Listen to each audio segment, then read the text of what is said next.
Erano circa le 8 quando lungo la Treviso Mare all'altezza di Musile di Piave l'auto con a bordo un ragazzo e una ragazza è uscita di strada.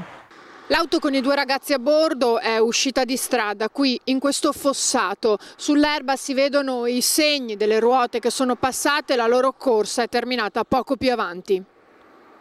Contro un albero. Ad avere la peggio la 18enne Giulia Zandarin di Castelfranco Veneto, che è morta sul colpo. Troppo gravi le ferite riportate nell'impatto.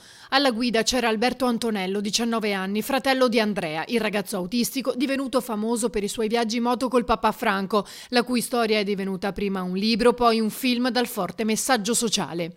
Sul posto, oltre ai carabinieri per i rilievi, sono intervenuti i vigili del fuoco con squadre da San Donà di Piave e da Mestre, con l'autogru e l'aiuto di cesoie e divaricatori per estrarre i due ragazzi rimasti incastrati nell'abitacolo. Da subito si è capito che per Giulia ormai era tardi, mentre Alberto è stato trasportato con l'elisoccorso all'ospedale di Mestre, dove è ricoverato in gravi condizioni e in prognosi riservata.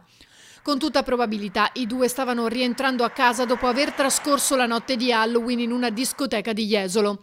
Sembra che ieri sera Alberto sia stato sottoposto ai controlli della polizia proprio nei pressi del locale notturno. In auto, in quel momento, oltre a lui e Giulia, ci sarebbero state altre 4 persone e ulteriori controlli degli agenti avrebbero poi portato al ritiro della patente del ragazzo.